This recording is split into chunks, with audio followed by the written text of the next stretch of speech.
ouverture, nous tenions à remercier les auditeurs, le public pour sa présence, mais également les bénévoles et tout spécialement l'équipe technique des économistes, et bien évidemment Eric Stemlen d'avoir répondu présent à notre invitation. Cette conférence a lieu grâce à l'association des Amis du Monde Diplomatique, et c'est une association de lecteurs qui détient à 25% le capital du journal, ce qui garantit l'indépendance du monde diplomatique. Les Amis du Monde Diplomatique organisent plus de 500 conférences par an, en France et à l'étranger. Donc cette conférence durera à peu près 20 minutes, puis Eric répondra aux interventions, à vos questions envoyées sur le chat. Et dans tous les cas, nous sommes contraints par le temps et la conférence s'arrêtera impérativement à 16h30. Alors d'abord, merci Eric Stemlen d'être là.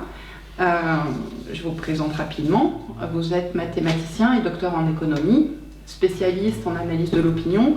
Vous êtes entré à France Télévisions comme directeur de la recherche et des études, avant d'être nommé directeur de la programmation, puis directeur de l'antenne et des programmes de France 2. En 2014, vous avez publié Partage ou naufrage, un traité d'économie politique du XXe siècle. Et en 2019, vous avez publié Opération Macron, où vous disséquiez l'opération de propagande massive qui a été orchestrée par les milliardaires possédant les médias. Et c'est ce qui a permis l'accès au pouvoir de celui qu'ils avaient choisi. Le thème de cette conférence d'aujourd'hui, quelle politique énergétique pour préserver vraiment les êtres humains et les ressources naturelles? Je vous laisse la parole. Merci. Oui, l'idée c'était de dire quelques faits et quelques données sur les ressources énergétiques, sur l'énergie, en sortant un peu des idées reçues ou des sentiers battus, non pas pour avoir un goût spécial pour l'originalité, mais simplement pour ramener les discussions futures à des questions plus rationnelles qu'elles ne le sont habituellement. Alors, la première chose que je voudrais rappeler, c'est que, contrairement à ce qu'on apprend dans les lycées et collèges, l'énergie ne se trouve pas dans un réservoir dans lequel on pourrait puiser. L'énergie au sens utilisable par la société humaine, c'est quelque chose qui est produit. C'est-à-dire que c'est l'activité humaine qui crée l'énergie. C'est pas quelque chose que l'on va trouver naturellement. Par exemple, Marco Polo, quand il a visité la Chine au XIIIe siècle, il s'est étonné de voir ces étranges pierres noires qu'il trouvait comme ça par terre et que les paysans chinois utilisaient. Mais il a fallu attendre tout de même le XVIIIe siècle pour que le charbon, puisque c'était ça, soit utilisé de façon industrielle et qu'on puisse s'en servir comme on le sait. De la même façon, au début du XIXe siècle, le pétrole, enfin il y avait une sorte de liquide nauséabond qu'on utilisait pour calfater les bateaux, pour soigner les ulcères des chevaux, mais on ne savait pas quoi en faire d'autre. Et puis à la fin du siècle, on s'est aperçu qu'avec l'invention du moteur à combustion, le pétrole devenait quelque chose d'absolument essentiel dans le développement économique et industriel.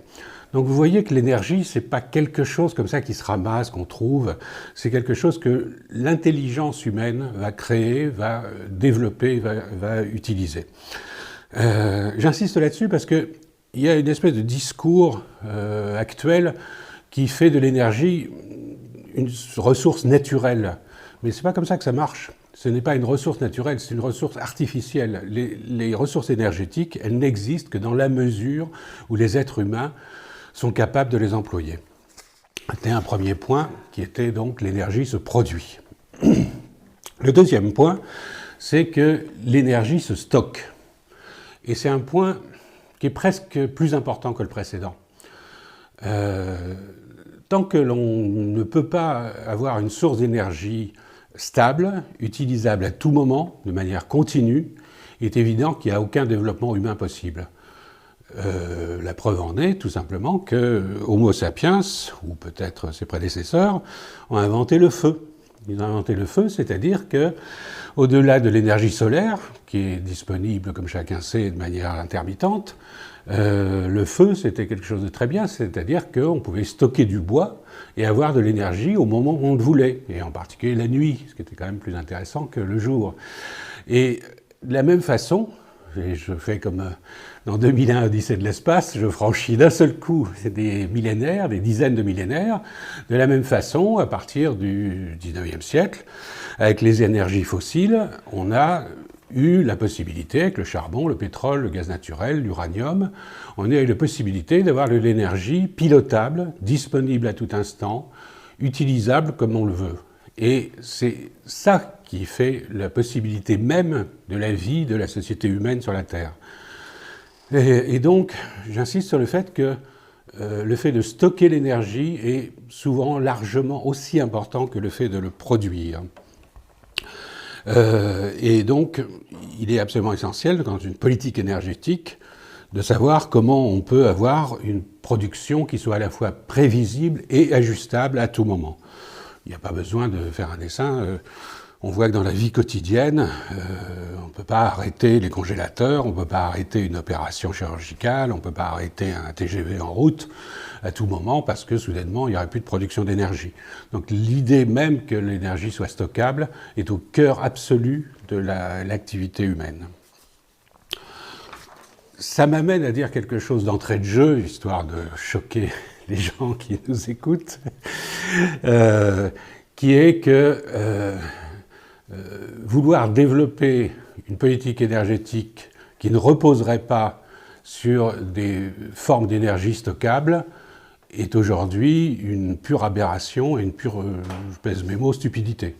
C'est-à-dire que, avant même de se poser la question des sources d'énergie, il faut se poser la question de la façon dont on pourra la stocker. Et il me semble qu'il est plus important aujourd'hui de se poser des questions sur la façon de stocker l'énergie, et je ne suis pas du tout pessimiste, je suis absolument certain que la créativité humaine, dont je parlais précédemment, saura développer des manières de stocker l'énergie de façon intelligente, pas excessivement coûteuse, et immédiatement opérationnelle. Il se trouve qu'aujourd'hui, en dehors des énergies fossiles, on ne sait pas stocker l'énergie. Quand je dis on ne sait pas, ça veut dire que les méthodes actuelles, c'est-à-dire les batteries ou les choses comme ça, sont des prototypes, des débuts de stockage. Mais on ne sait pas stocker l'énergie à très grande échelle, en dehors précisément de tout ce qui est les sources d'énergie fossiles. C'est un élément absolument essentiel pour la suite du débat. Ensuite, une fois qu'on a produit et stocké cette énergie, naturellement on la consomme. Le phénomène essentiel de ces 2 derniers siècles, c'est que la consommation d'énergie a connu une croissance absolument époustouflante. J'ai là les chiffres. En 1850, la consommation d'énergie en moyenne s'élevait à peu près à, pour un individu par habitant de la planète, à 5000 kWh par an. Je parlerai en kilowattheure parce que il y a toutes sortes d'unités qui sont utilisées, mais le kilowattheure, c'est quand même quelque chose qu'on connaît à peu près à cause de notre facture d'électricité. Donc en moyenne, les habitants de la planète consommaient 5000 kWh. Aujourd'hui, ils en consomment 22 000 kWh en moyenne. Et à une certaine époque, aux États-Unis, avant les crises pétrolières, on a atteint jusqu'à 100 000 kWh par an de consommation. Donc vous voyez qu'il y a eu une croissance absolument époustouflante de la consommation d'énergie. Mais en même temps, comme dirait l'autre, contrairement à ce qu'on peut croire, c'est une augmentation absolue, mais pas une augmentation relative. C'est-à-dire que nos sociétés modernes consomment évidemment, comme vous le voyez, 4 fois plus d'énergie, mais elles consomment bien moins d'énergie qu'auparavant pour produire la même chose. Pendant que la consommation d'énergie avait été multipliée par 4, la production a été multipliée par 9. C'est-à-dire qu'il faut 2 fois moins d'énergie aujourd'hui pour produire la même chose qu'il y a 200 ans. Là aussi, c'est quelque chose qui n'est pas une idée communément admise. On a l'impression qu'on consomme bêtement de plus en plus d'énergie. C'est vrai qu'on en consomme de plus en plus, mais pas forcément bêtement. C'est-à-dire qu'on produit aujourd'hui 2 fois plus qu'on ne produisait auparavant avec la même quantité d'énergie. Et ça, c'est là aussi, et j'insisterai longuement là-dessus, le résultat de l'intelligence humaine, de la créativité humaine, du travail humain, qui est quelque chose qu'il faut toujours remettre au cœur du débat et non pas se focaliser sur ce qu'on appelle les ressources naturelles en oubliant qu'il y a des êtres humains qui sont là pour développer et exploiter ces ressources. Cette capacité à produire plus avec moins d'énergie, c'est quelque chose que les physiciens appellent l'intensité énergétique. L'intensité énergétique, c'est quelle est la quantité d'énergie nécessaire pour produire une certaine quantité de matière. On peut la mesurer par la quantité d'énergie rapportée au PIB, ce qui est une mesure plus ou moins correcte, mais on ne va pas insister aujourd'hui. En 1800, pour produire $1 actuel de PIB, il fallait 4 kWh. Aujourd'hui, il ne faut plus, comme je l'ai dit, que 2 fois moins, c'est-à-dire 2 kWh. Et en France, parce qu'on parlera de la France aujourd'hui, il faut 0,65 kWh. Donc vous voyez qu'on produit la même chose avec beaucoup moins de dépenses d'énergie qu'auparavant. C'est tout de même un phénomène assez rassurant, d'une certaine façon. Et un certain nombre de personnes que je nommerai pas aujourd'hui, qui vous prétendent qu'il y a une espèce de liaison linéaire entre le PIB et la consommation d'énergie, vous mentent, tout simplement. Ils vous racontent des bobards à partir de graphiques plus ou moins truqués, mais vous voyez bien que, dans la réalité, il n'y a pas une relation linéaire automatique entre la production et la consommation d'énergie. Bien au contraire, on consomme de moins en moins d'énergie pour une même production. Une chose sur laquelle il faut insister en matière de consommation, c'est la place très importante qu'a prise depuis plus d'un siècle maintenant l'électricité. Il va de soi que l'électricité est un vecteur et éventuellement un producteur d'énergie particulièrement commode, parce que, pour une raison très simple, c'est que ça peut alimenter des moteurs. Mais des moteurs allant du moteur microscopique jusqu'à l'immense alternateur, turbine gigantesque qu'on trouve dans les centrales thermiques. Et donc, on peut construire des moteurs de toute taille qui soient alimentés par l'électricité avec des pertes extrêmement faibles par rapport au rendement d'un moteur thermique, par exemple, alimenté au pétrole. Donc l'électricité va jouer un rôle, elle joue, depuis disons 150 ans, un rôle majeur, et elle jouera de plus en plus un rôle majeur, compte tenu de ses propriétés excellentes en matière de, justement, rentabilité et rendement. Et par parenthèse, il est tout de même effrayant qu'en matière énergétique, l'humanité, la collectivité humaine, ne se pense pas aujourd'hui sur la nécessité absolue que l'ensemble de l'humanité ait accès à l'électricité. Il y a encore malheureusement plus d'1 milliard de personnes qui n'ont pas accès à l'électricité, qui en conséquence utilisent pour faire la cuisine et le chauffage du bois en circuit, dans un lieu clos, c'est-à-dire avec un effet sanitaire absolument désastreux qui cause des centaines de milliers de morts chaque année, sans que, apparemment, personne ne s'en préoccupe. Le fait de pouvoir électrifier l'ensemble de la planète ne coûterait à peu près moins que l'augmentation annuelle de la fortune des 100 premiers milliardaires, mais c'est quelque chose dont personne ne se préoccupe, et je trouve que tout de même, ça devrait être un peu à l'ordre du jour de temps en temps. Le troisième point dont je voudrais parler à propos de la consommation, c'est que dans le siècle qui vient de s'écouler, la consommation d'énergie a été largement augmentée à cause des transports. Traditionnellement, on se chauffait, on s'éclairait, on faisait tourner des moteurs, etc. Mais il se trouve que depuis des décennies, on consacre énormément d'énergie au transport. Aujourd'hui, la consommation des transports, c'est à peu près le tiers de la consommation d'énergie dans le monde, et en France aussi, à peu près, c'est la même chose. C'est quelque chose qui se développe terriblement. Et il se trouve que les transports sont essentiellement alimentés par le pétrole. Et on va revenir sur le fait que c'est quelque chose qui pose de gros problèmes. Je n'en dis pas plus pour l'instant. Je voudrais parler maintenant des caractéristiques des ressources énergétiques. Là aussi, en évacuant les discours automatiques, tout faits, les pseudo-évidences. La première chose, c'est le coût. Il faut être clair, il n'y a pas de ressources gratuites. Le coût de la production d'énergie ce n'est pas tellement le coût de la ressource elle-même, qui peut être plus ou moins cher. Pétrole, son coût, il varie entre 30 et 150 $ le baril. Le problème, c'est la plupart du temps les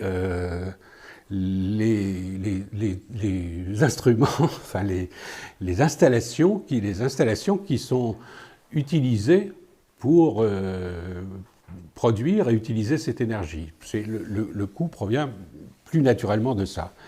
Donc, si l'on se pose des problèmes en matière de coût de l'énergie, en particulier d'indépendance et de souveraineté pour ce qui concerne un pays, il faut concevoir que le coût du combustible est important pour des domaines qui sont le chauffage domestique et le transport, dont je viens de parler, mais que pour tous les autres domaines, et en particulier pour la production d'électricité, le coût du combustible est relativement sans importance. Ce qui est important, ce qui coûte extrêmement cher, sont les installations, ce sont les installations techniques, ce sont les appareils qui sont destinés à produire de l'électricité.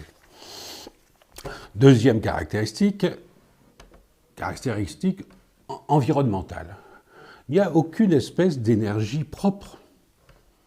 Ça n'existe pas. Là aussi, comme je l'ai dit dès le début, l'énergie, ce n'est pas quelque chose qu'on puise je ne sais où, c'est quelque chose que l'on produit. Et donc, les instruments de production de cette énergie, par définition, ils détruisent l'environnement, qu'on le veuille ou non. C'est-à-dire, on ne consomme pas du vent ou du soleil, on consomme de l'électricité. Et donc, si vous considérez une éolienne de 2 mégawatts, c'est épouvantablement polluant. Ça utilise des matériaux qui sont évidemment parfaitement dégradables, ça utilise des quantités de béton absolument gigantesques, à peu près 1000 tonnes de béton armé. Pour produire 1 kWh à partir d'une éolienne, il faut 11 fois plus de béton qu'à partir d'une centrale nucléaire. Bon, il faut quand même le savoir. Donc l'idée qu'il y ait des énergies propres, d'autres pas propres, d'autres polluantes, etc., c'est une dangereuse lubie. Ce qui importe, ce n'est pas la source primaire avec laquelle on confond souvent les choses, c'est l'énergie finale qui est consommée. Et l'énergie finale, elle est consommée à partir d'instruments, de machines qui peuvent être extrêmement lourdes, extrêmement polluantes et qui en plus font appel à des matériaux qui ne sont pas plus dégradables que les ressources énergétiques d'origine. Troisième, enfin, je ne sais plus, autre point, la sécurité. Aucune source d'énergie n'est sans danger. Cette idée saugrenue qu'il y aurait des choses qui seraient dangereuses, d'autres moins dangereuses, etc. Il faut bien voir qu'il y a des degrés de dangerosité. Alors, c'est très difficile à calculer, mais il y a quand même eu pas mal de travaux qui ont été faits ces dernières années en matière d'expertise de la sécurité, en considérant à la fois le fonctionnement normal, où là, il peut y avoir malgré tout des nuisances très importantes, ça va être le cas du charbon, et puis le fonctionnement accidentel, où il peut y avoir là aussi des nuisances très importantes, ça va être le cas par exemple de l'hydroélectricité. Qui en temps normal ne dérange personne, mais en temps accidentel, évidemment, est une source de catastrophe très importante. Alors on a fait des calculs pour essayer d'intégrer l'ensemble de ces données, l'ensemble des questions de sécurité, en partant véritablement depuis l'exploitation de la source jusqu'à la construction, jusqu'au démantèlement, jusqu'aux effets à très long terme, même sur des milliers d'années s'il le faut. Et donc voilà à peu près les résultats. Alors il y a eu plusieurs études, je vais vous donner les résultats d'une étude, mais à peu près, elles concordent toutes à peu près. Pour une certaine unité de production, alors l'unité de production en l'occurrence c'est 1000 milliards de kilowattheures, donc peu importe, c'est une très grosse quantité. Mais ce qui est intéressant, c'est de comparer les ordres de grandeur entre les différentes sources. Le charbon, dans ce cas de figure, causerait 100 000 morts. Le pétrole, 36 000.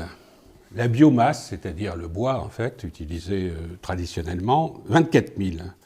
Le gaz naturel, 4 000 morts. L'hydroélectrique, 1400 morts, à cause des ruptures de barrages. Le photovoltaïque, 440 morts. L'éolien, 150 morts, parce qu'il faut construire des éoliennes ou des trucs, etc. Il y a des gens qui meurent à la construction. Et le nucléaire, 40 morts. Alors je sais que ces chiffres surprennent. Ils ne sont pas venus de l'énergie nucléaire. Hein. Ceux-là, je les ai tirés d'une revue écologiste, dont je vais vous donner le nom, qui s'appelle Sustainable Materials and Technology. C'est-à-dire une revue qui travaille sur ce qu'on appelle justement l'économie soutenable. Donc vous voyez qu'il y a quand même des degrés extrêmement divers. Et le premier constat qu'on peut faire, c'est que les sources énergétiques carbonées, donc le charbon, le pétrole, le bois, le gaz naturel, sont épouvantablement plus dangereuses que les sources non carbonées, c'est-à-dire l'hydroélectrique, photovoltaïque, etc. Et c'est un résultat qui est extrêmement important parce que on nous parle énormément, évidemment, comme vous le savez, dans la conjoncture, des émissions de CO2. Bon. Et donc les sources carbonées sont fortement émettrices de CO2. Mais j'ai envie de dire que c'est un défaut presque mineur par rapport à ce que je viens de dire. C'est-à-dire que le charbon l'utilisation du charbon soit fortement émettrice de CO2, c'est tout à fait fâcheux, hein, je suis bien d'accord. Enfin, quand vous voyez les chiffres de mortalité induits, les centrales à charbon, elles causent plusieurs millions de morts par an en fonctionnement normal. Je ne vous parle pas des mineurs dans les mines de charbon, je vous parle du fonctionnement normal des centrales à charbon. Ça me paraît une raison amplement suffisante pour se poser des questions sur les énergies carbonées sans se discuter sur le réchauffement climatique, que je ne dis pas par ailleurs. Mais comme j'ai dit que je m'intéressais tout de même aux êtres humains, il me semble que pour ce qui est des êtres humains, aujourd'hui, et pas dans 2050 ou je ne sais quand, aujourd'hui, les centrales à charbon, les centrales thermiques à pétrole, etc., tuent des millions de gens. Et donc, c'est, il me semble, une raison amplement suffisante pour se poser des questions sur les énergies carbonées. Je passe maintenant à la notion d'épuisement des ressources. Je vais être assez rapide là-dessus. Je voulais simplement dire la chose suivante. Bien que le terme soit maintenant évidemment totalement répandu, il n'existe aucune espèce d'énergie renouvelable. Parce que, qu'est-ce qu'on appelle renouvelable ? C'est ce qu'on consomme. Or, nous ne consommons, comme je l'ai dit, ni du vent ni du soleil, nous consommons de l'électricité. Or, pour produire de l'électricité, quelle que soit la source d'énergie, il faut des appareils, il faut des machines. Ces machines, elles comportent, comme je l'ai dit, du béton, de l'acier, du quartz, des terres rares, qui se trouvent d'ailleurs que dans des pays lointains, et elles ne sont pas du tout renouvelables.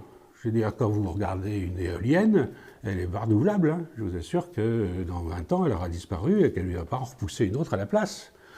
Donc, c'est triste à dire, mais le terme est maintenant passé dans les mœurs, mais il n'y a pas d'énergie renouvelable. C'est dommage d'ailleurs. Ça serait tellement bien. Les énergies sont toujours dépendantes du mode de production que l'on utilise.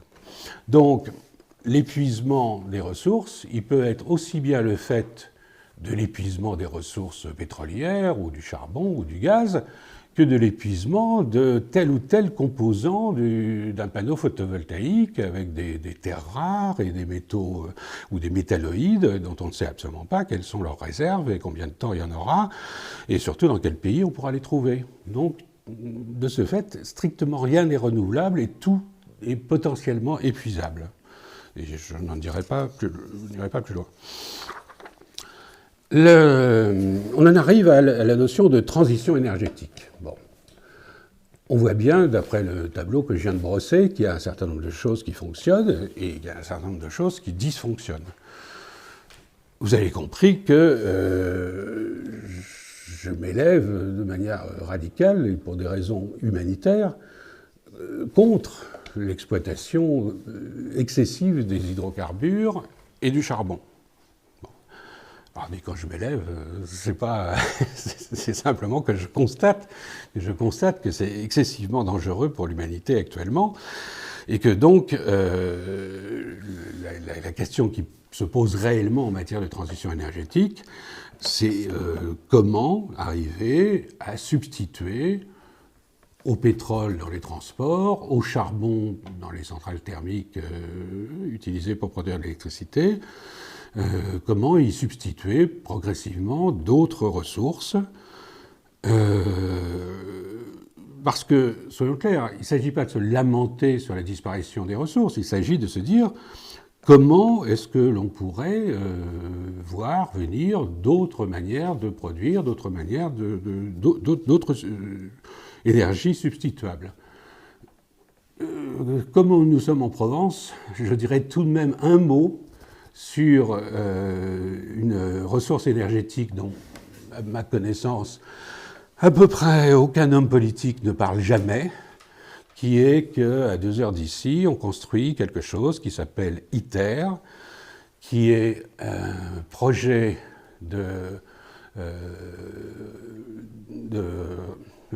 réacteur de centrale utilisant la fusion nucléaire, que l'intérêt de ce projet, c'est qu'il y a quand même 35 nations qui travaillent ensemble. Et quand je dis ensemble, vous avez l'Union européenne, la Russie, les États-Unis, la Chine, le Japon. Ça veut dire que là, pour une fois, l'humanité oublie ses différends, oublie ses combats plus ou moins stupides. Les États-Unis ne sont pas du tout le leadership de l'opération, ce qui est une bonne chose. Car on ne peut pas dire qu'en matière énergétique, les États-Unis aient apporté beaucoup de bonheur sur la planète. Et le leadership est plutôt français, puisque l'installation est en France, mais vous avez donc de nombreux pays qui sont sur ça.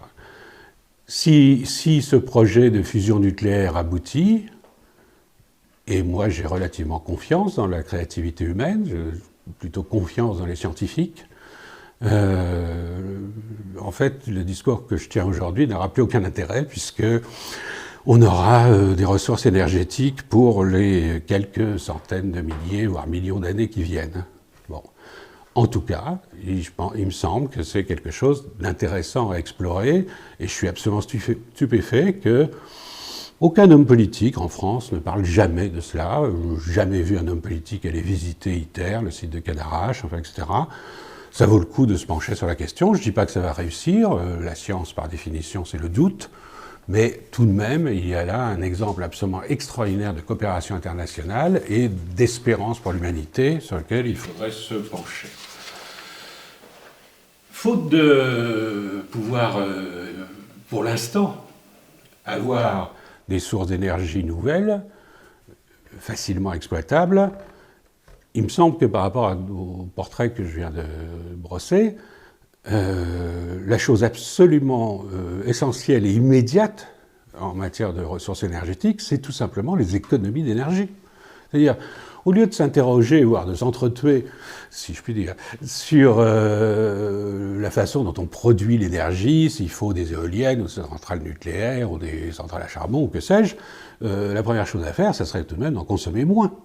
Donc, j'ai indiqué dès le départ que les progrès de la technique faisaient que pour une même production, on en consommait moins. Mais enfin, bon, dans l'absolu, on en consomme toujours de plus en plus. Et donc, s'il y a bien quelque chose qui doit être une priorité absolue en matière de politique énergétique, c'est les économies d'énergie. C'est la première chose à considérer.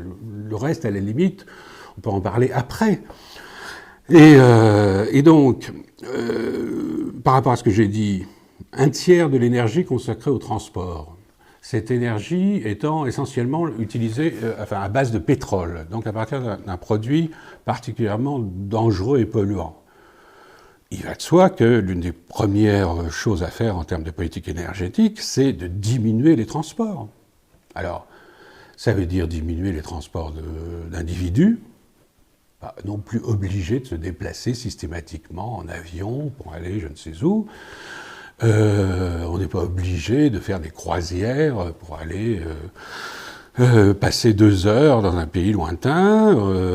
Les délégués de la conférence, je ne sais pas comment ça s'appelle, la COP 21 ou 28 ou 29, quand même extraordinaire, vous avez des milliers de gens qui arrivent dans un endroit en avion pour nous expliquer qu'il faut consommer moins d'énergie ou dépenser moins de CO2. Enfin, qu'est-ce que c'est que cette histoire? Que ces gens restent chez eux, qu'on arrête ce genre de réunion?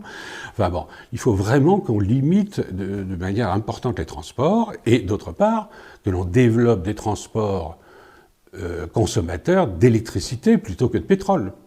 Et en conséquence, le train.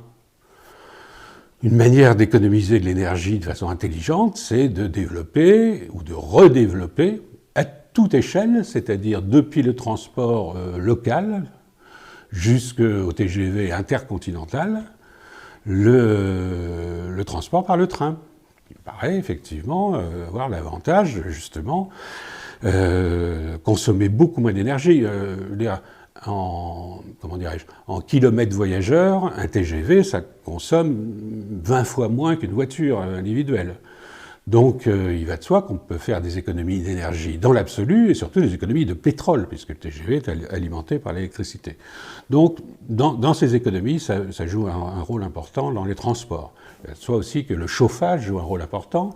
Et là aussi, je suis un peu surpris que depuis des décennies en France, on prend toutes sortes de mesures incitatives pour convaincre les gens d'isoler leur logement.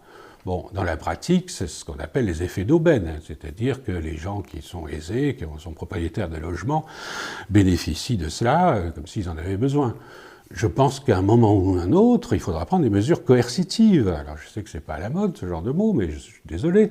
C'est-à-dire qu'à partir du moment où quelqu'un vend un logement, il devra avoir l'obligation de faire des travaux d'isolation et de réduction des coûts de chauffage. Si on ne prend pas ce genre de mesures, on perd son temps, c'est-à-dire on fait gagner de l'argent à des gens qui en ont déjà beaucoup. Il va de soi que la rénovation thermique des logements doit être quelque chose qui doit être engagé, mais de façon obligatoire, en obligeant les propriétaires.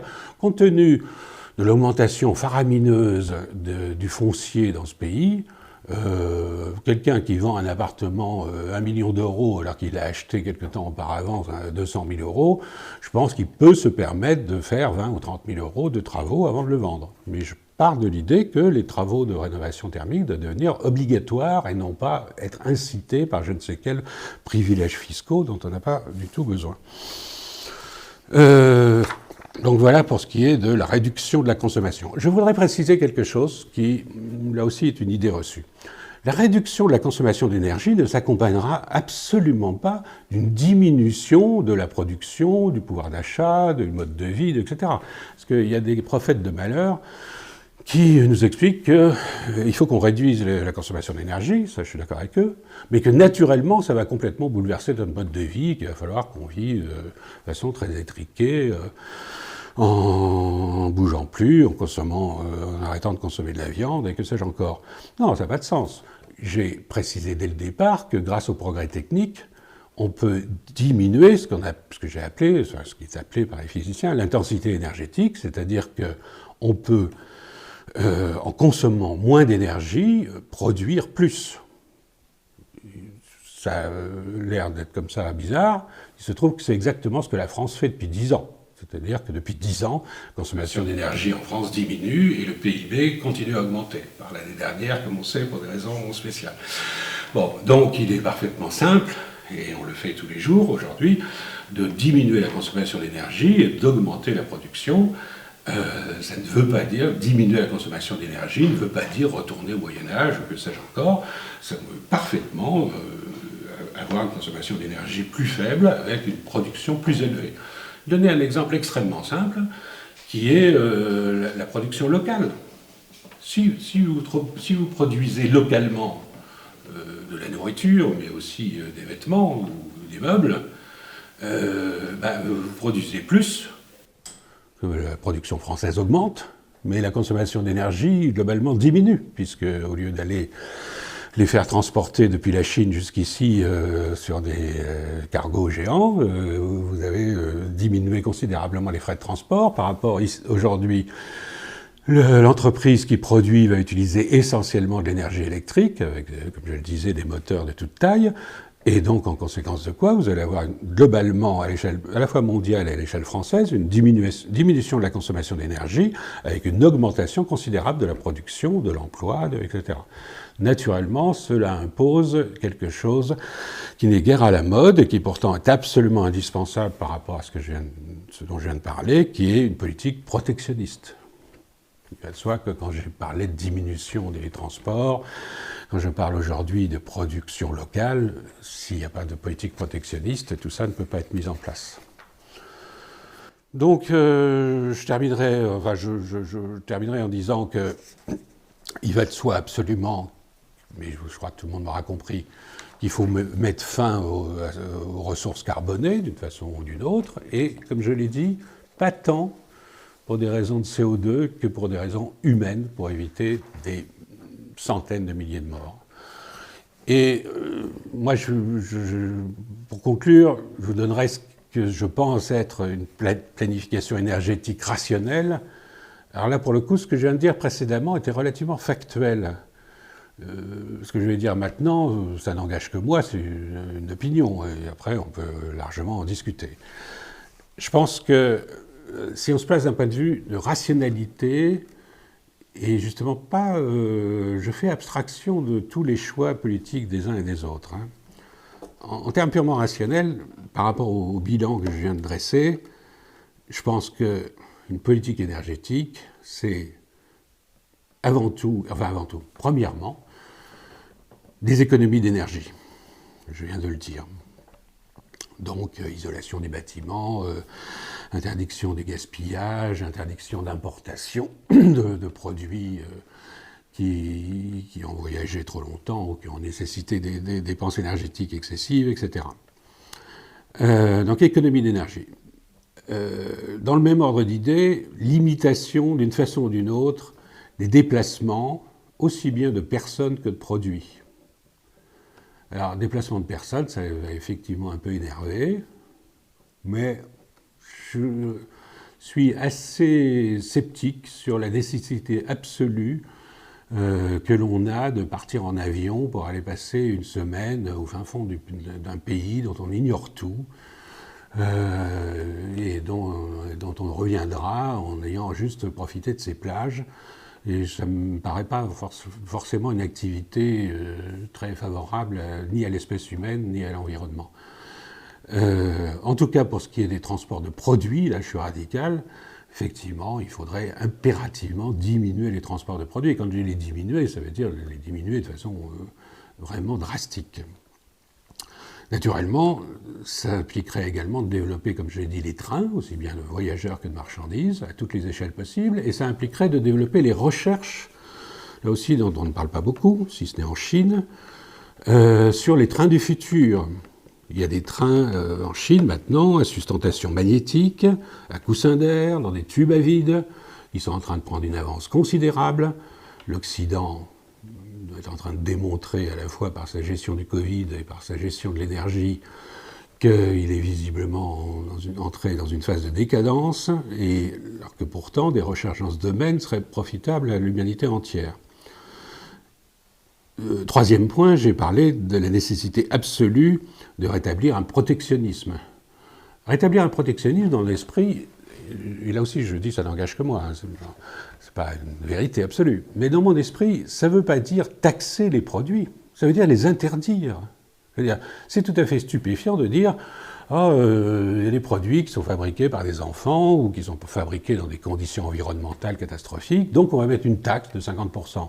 C'est-à-dire qu'on encourage les gens à continuer, quoi. Bon. Non, il faut les interdire. À partir du moment où un produit fabriqué dans des conditions sociales ou environnementales désastreuses, il ne doit pas pénétrer le sol français, point final.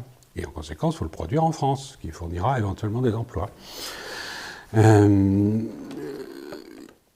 Quatrième point, dont je sais qu'il déclenchera toutes sortes de polémiques, mais je prétends que c'est un point rationnel, il faut développer, en France, il faut développer l'usage de l'énergie nucléaire, qui est insuffisante actuellement. L'énergie nucléaire couvre 17% des besoins énergétiques, le pétrole 44%. Je pense qu'il faut ramener progressivement le pétrole à zéro, et pour ramener le pétrole à zéro, je ne vois aucun autre moyen que de développer l'énergie nucléaire. Et en particulier, si on peut développer de nouvelles formes d'énergie nucléaire. Il y a des centrales à thorium, il y a des centrales surgénératrices, il y a la fusion nucléaire dont j'ai parlé précédemment. Cinquièmement, il faut étudier, comme j'avais dit au début, le stockage de l'énergie. Si l'on veut développer des énergies intermittentes, telles que l'éolien ou le solaire, on ne pourra les utiliser que si on sait stocker l'électricité qu'ils produisent. Et donc, il faut investir fortement dans toutes les recherches et dans toutes les méthodes, dans l'expérimentation à grande échelle de tous les moyens possibles de stockage. Aujourd'hui, comme je l'ai dit au début, c'est pas avec des batteries au lithium que l'on va alimenter l'ensemble des Français. Donc il est absolument essentiel que l'on fasse des recherches. Moi, je suis optimiste. Je dis qu'on trouvera des moyens de stocker l'énergie, mais que pour l'instant, on ne les possède pas. Et dans la mesure où on ne les possède pas, les énergies de ce type doivent être utilisées localement et en complément. Et quand je dis localement, elles peuvent être utilisées très largement. On peut parfaitement couvrir les maisons de panneaux photovoltaïques, construire des petites éoliennes communales ou individuelles, construire des hydroliennes dans certains lieux qui s'y prêtent, etc. C'est quelque chose qu'il faut développer. Mais l'idée de développer des fermes éoliennes ou des parcs photovoltaïques, c'est une aberration mentale, puisqu'on ne sait pas stocker l'énergie. Et donc, qu'est-ce qu'on fait? On n'aura pas de... L'énergie solaire, ça fonctionnera 10% du temps, l'éolien, 25% du temps. Qu'est-ce qu'on fait pendant le reste du temps? On ne peut rien faire. Donc, la recherche doit être développée sur les méthodes de stockage de manière absolument intensive. Donc voilà ce qui serait pour moi une planification écologique rationnelle. Et je dois dire que dans ce que j'entends sur les discours aujourd'hui sur les ressources énergétiques, je ne vois personne dans lequel je me reconnaîtrais et qui partagerait ce point de vue. Mais c'est pour ça que je voulais l'exprimer aujourd'hui.